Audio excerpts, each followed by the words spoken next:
Hey, good afternoon, and welcome to this week's installment of Mark and Mark in the Midday.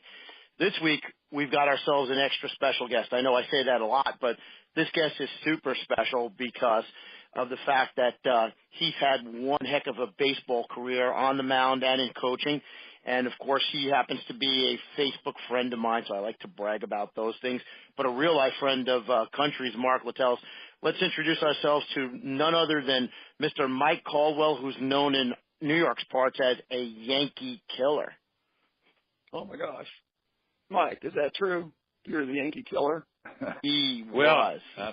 I started out that way a little bit. I think I can't remember it, and obviously you start checking stats and you might find out we've had things, but I think I started out like 9-1 against New York and wound up 15-5, and for a while I was recognized in the same breath as the winning percentage against the Yankees as Babe Ruth, and I always thought that was a big charge. That'll do it. That'll definitely do it. The one thing I get a charge out of is that you went to NC State, and it's just right out of Rolla, and you were a senior, and you got drafted in the 12th round, and you and I were sitting there talking, and you said, basically you had somebody, your coach had to beg somebody to say, hey, you got to draft this kid. So they draft you in the 12th round, and, you know, I guess I'm assuming you signed in June, was it right, Mike? And then I did. I signed with San Diego Padres in June of '71, and they didn't have my name right on the letter they sent me. I never had a home visit. Let's put it that way. Well, that's even better. But by September, you're in the big leagues. You know, with San Diego, you got 6 games in relief. It looks like. Well, maybe you started 1 or 2. But well, you know, we talk about things like that, Mark. But I think in '71 when I showed up, obviously I don't think they thought much of me. They put me in the Northwest League with a bunch of high school kids, and I think I punched out like 18 in 7 innings or something like that. And I could throw a changeup for a strike back then, but the reason I got to San Diego is they were a young club. They needed pitching, and I had a minor league pitching coach, Johnny Padres, who I'm sure you guys will remember. The king of the changeup. I think I kind of reminded him of him a little bit, and Johnny was certainly in my corner. And fortunately, somebody listened, and they got me to San Diego in September. Hey, Mike, Mike, did Johnny teach you the changeup or refine your changeup? Because he was known to be the king of the changeup, might have had one of the best ones ever. No, I don't think so. I think I learned to change speeds with my fastball in college, and never really had a lot of formal pitching lessons growing up, just from play, and never even thought about a dream of being a major league pitcher. It just seemed like everywhere I went, every time I wanted to go play baseball, I seemed to do well, so I just kept doing it.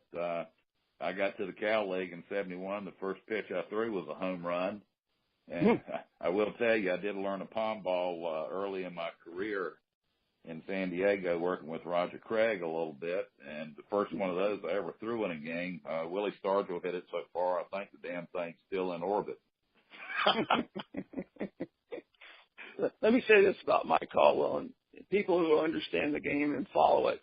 Mike's the epitome of the word pitching. He is a real pitcher. He's not a thrower like me, and he could come in and add and subtract and move the ball in and out, and you know, he puts the ball in play pretty quick, and that's a pitcher. And I always say this: pitching and throwing got one thing in common. They have the same amount of letters in both words, and that's pretty much where it stops. But Mike was a real pitcher. But one thing I was sitting here noticing, Mike, that from '78 to '83 in the American League, you had more innings than any pitcher. You had the shutout era right there. You had I led a few times in shutouts. You were 4th in wins, and you had your first or second, generally incomplete games in that time span. And that's just amazing. It really is. So what was the deal? What was going on there? You eat your Wheaties every morning, or? Well, I don't know, maybe after 7, 8 years, I learned how to pitch a little bit. And I know when I was in Milwaukee, I realized a couple of things. Putting the ball in play was a good thing for a pitcher to do. And when you had an offense like we had, that anytime you could stay away from a big inning and not give up a lot of runs, you could bend a little bit, but as long as you didn't break, you could hang around the ball game and you had a chance to win. And I think that's what helped a lot. We had a pretty good defensive club and we had a hell of an offensive ball club, but putting the ball in play was the key. I didn't strike many people out. Hell, I didn't even strike 1,000 guys out in my career.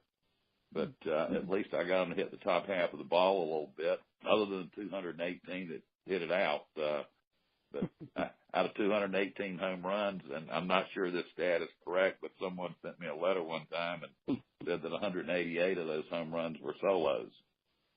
It's an incredible feat. Well, that's like Catfish Hunter and Maddox. They're always around the plate, and if they're going to give up a run, sometimes it's generally a solo shot. It's not from a walk, walk and a shot. But Catfish Hunter, Maddox, those kind of guys. There's very few of them out there that actually pitch.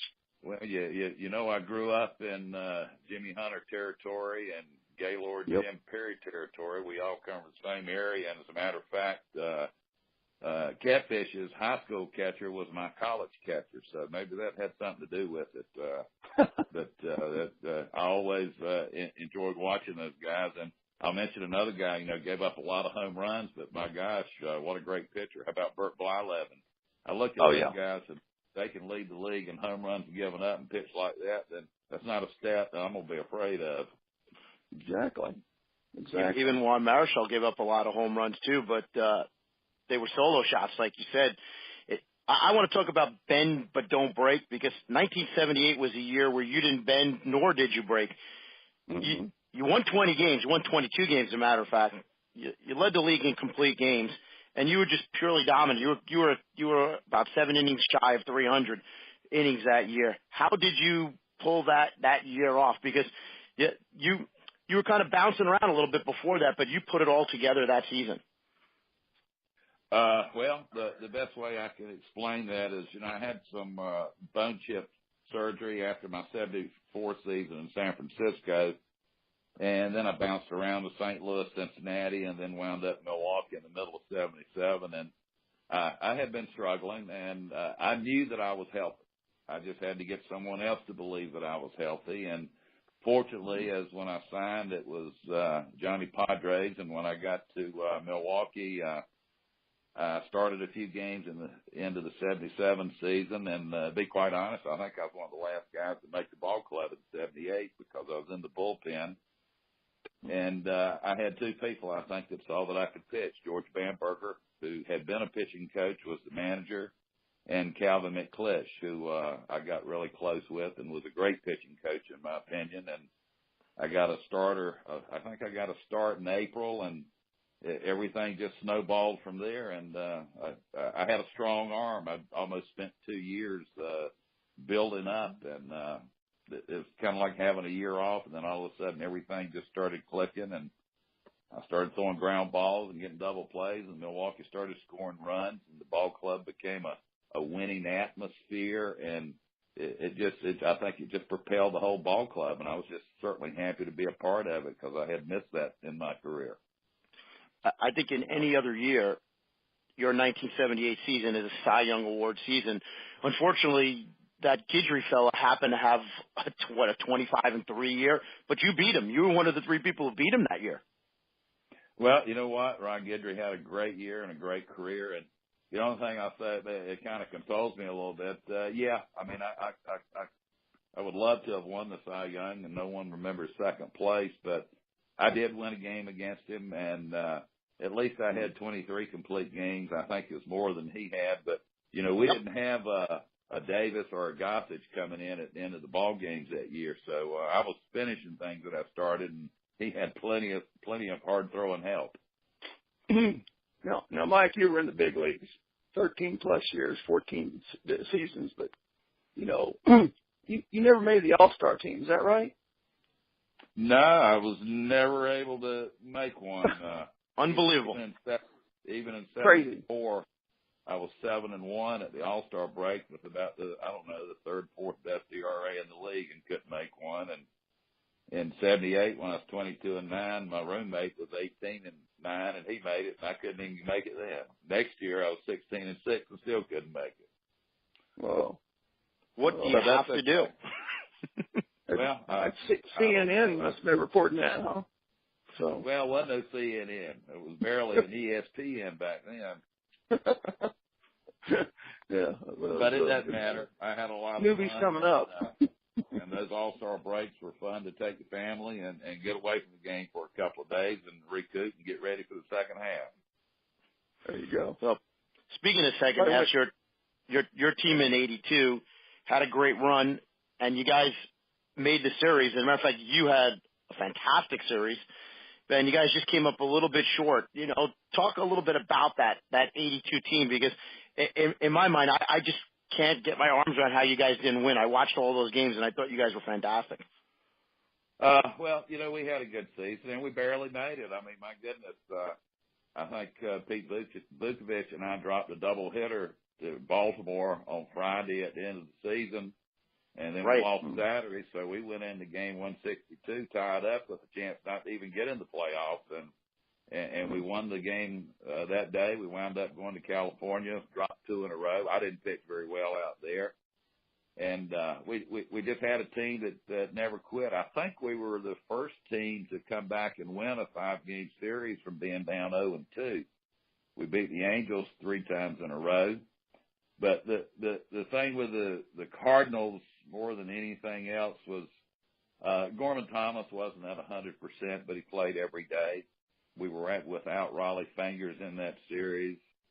And the Cardinals did what they had to do, and maybe the experience of having been there before at times helped them a little bit. But we did the best we could, and I think it was a tremendous series. And going 7 games with the 2 big beer towns, I think all the fans had a blast. And it's a great year and a great memory, and I hope the Brewers could get back there this year, but it's not looking too good right now. Well, I'll say first off, you had a great series. You won 2 games. One was a complete game. So you won 2 out of the 3 games from Milwaukee. So you more than ever did your job in that series. Do you think that if Raleigh Fingers was healthy, you guys win the whole thing? Well, I don't know that made a difference as far as the games themselves, because we didn't blow any opportunities to win games that Raleigh would have been in. But I think just the idea of knowing that you have a closer of that caliber might have made some kind of little undercurrent difference. But but no, I mean, our guys went out there with the beginning thinking we were going to win. We had a heck of a ball club, and I know it doesn't sound like a lot in some of the later eras, but I think we had 5 guys that hit over 20 home runs that year, and I'm pretty sure we had 3 guys hitting 1, 2, and 3 that all of them had 200 hits that year. Mm-hmm. Yeah, and you had 2 Hall of Famers in your lineup, which doesn't hurt. No. Well, first, I mean, it was a heck of a lineup. You put Ted Simmons behind the plate, Molitor and Yount and Gantner and Cooper in the infield, and that's pretty good. Then you got Gorman in the outfield along with Ben Ogilvy and Don Money coming off the bench, and Charlie Moore in right field. A few other guys. I mean, it was. Yeah, I wish we could have won it.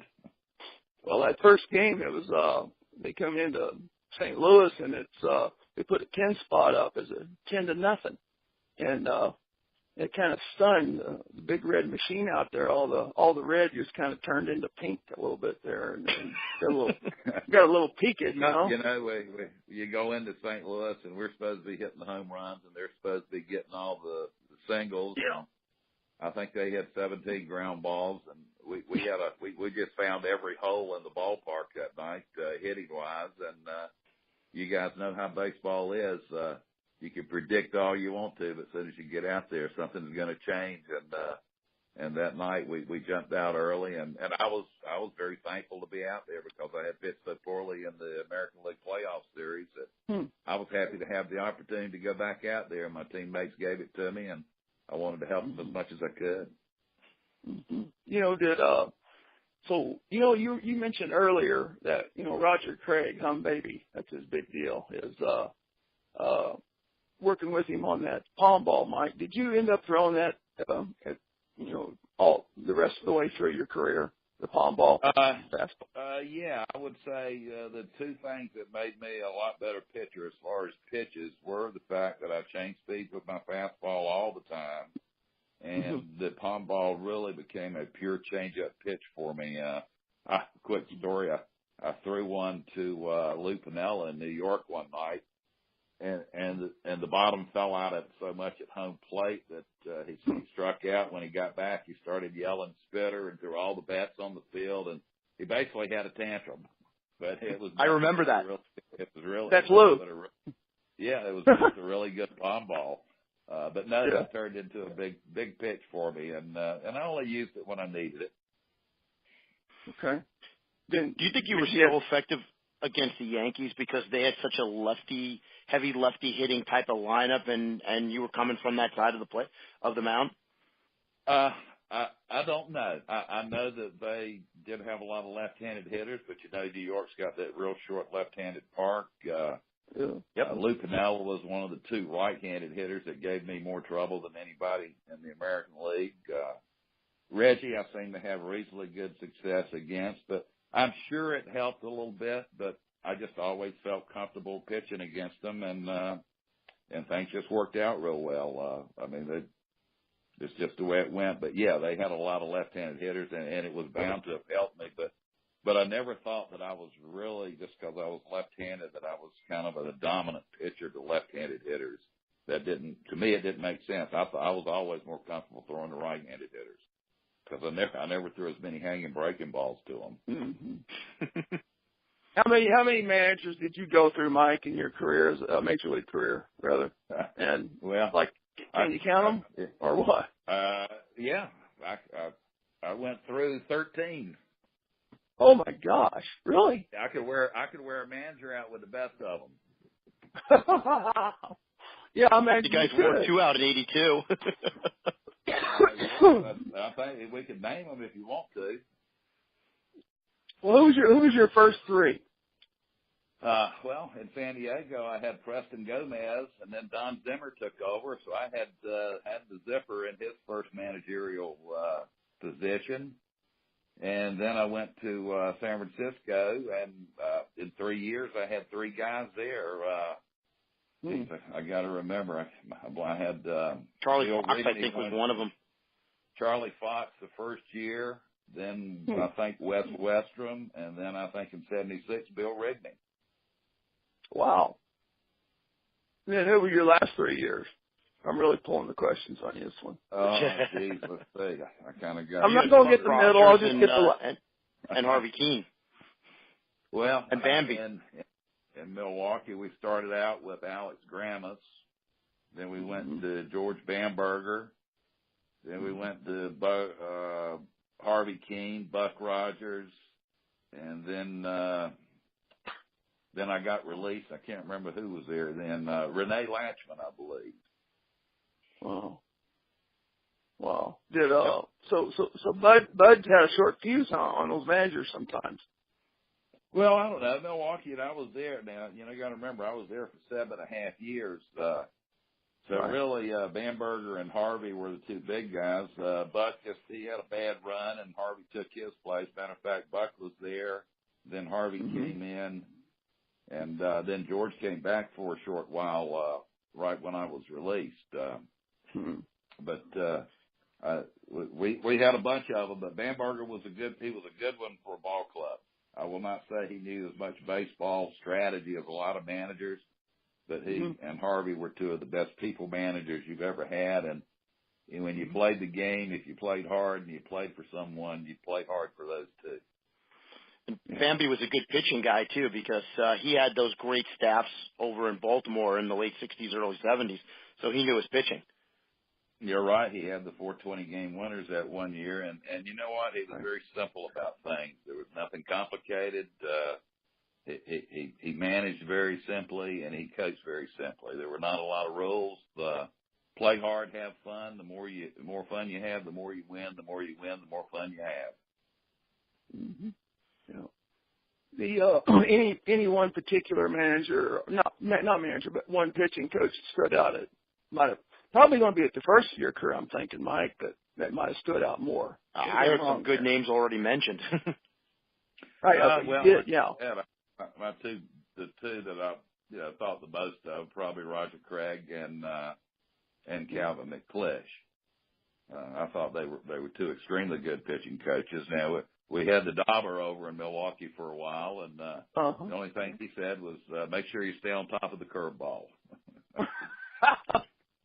Well, I know one thing, being around the game a little bit, the player makes himself the player, and there's certain moments that change your game, that make you get over humps, and you got over obviously very quickly, Mike.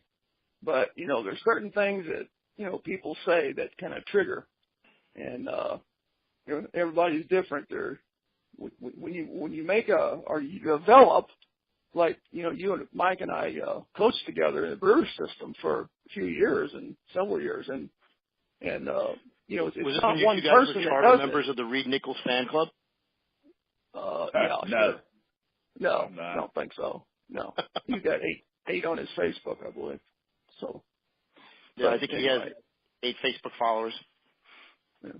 But anyway, it's not one guy. I'm saying this to Mark Weiss and the listeners. Mike knows this too because he and I've talked about this quite a bit.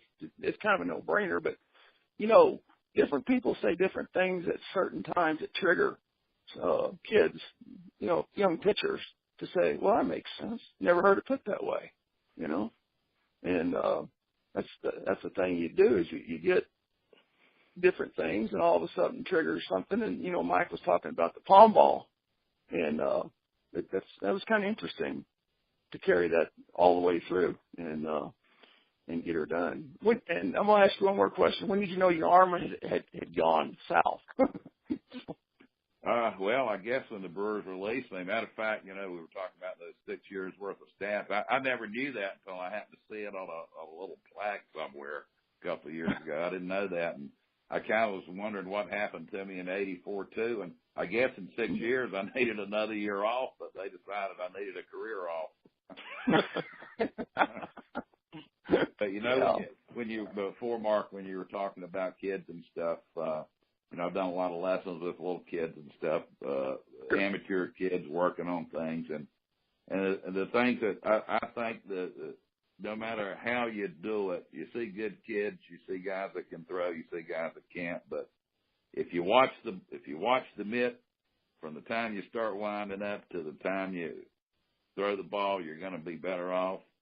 And if you take that front shoulder and you drive it through that catcher's mitt, you're going to be better off. And if you learn how to throw your fastball on both sides of the plate and learn how to throw a change up, you're going to be as good a pitcher as you'll ever possibly be. I've heard you say that no more than 15 times, Mike. So there's number 16 right there. I really think if you're a really good pitcher, we can teach you how to throw some kind of a breaking ball in about a month.